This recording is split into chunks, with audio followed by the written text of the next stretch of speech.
Aging populations in the United States are growing more diverse, with the largest growth taking place among Hispanics. In the next few decades, the number of older Hispanics is projected to increase by more than 6 times.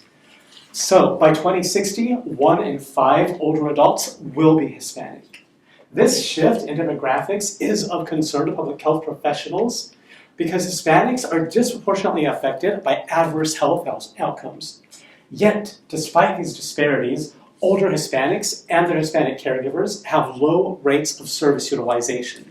So, how can public health and similar programs be successful in reaching Hispanic populations? Well, that is what my research at the Center for the Study of Aging aims to address.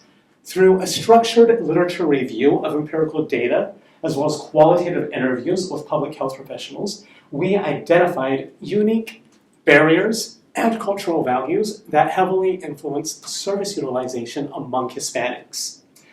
Barriers to service access included legal status, language barriers, a lack of culturally competent healthcare professionals, lower socioeconomic status, poor health insurance coverage, and affordability of care, among others. However, it's not all bad news. Our research also uncovered strong cultural values that we can leverage when developing interventions. Personalismo, familismo are the strong interconnectedness that Hispanics have with their families and close friends. It explains to us why Hispanics are less likely to seek outside assistance. Respect governs interactions among Hispanics and interactions with healthcare professionals. Marianismo, the female gender role derived from the Virgin Mary. It includes qualities such as selflessness and devotion, and explains why some Hispanic women don't participate in self-care. Machismo, or machoism, affords men more freedom than women, and helps us understand why it's usually female Hispanics who are taking on the caregiver role.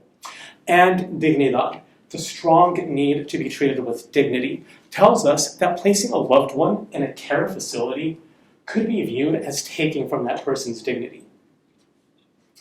More research on Hispanic programming is needed. However, to address minority health disparities, public health professionals must maintain a well-rounded cultural lens. This is crucial for the development of equitable public health programs and to prepare for a more diverse aging population.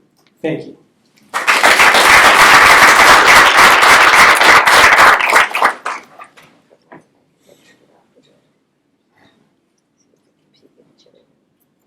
All right, thank you so much. My first thought is that you're leading towards some really good training programs for healthcare professionals. Oh, yes. What is your major?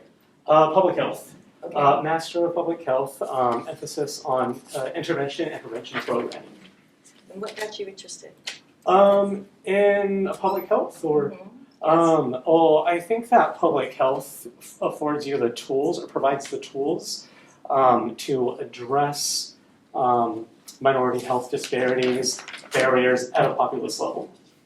That's great. And are you working on your master's or your PhD? Right? Master's. On your master's degree. Yeah. Well, good luck to you. Great. Thank you. Thank you.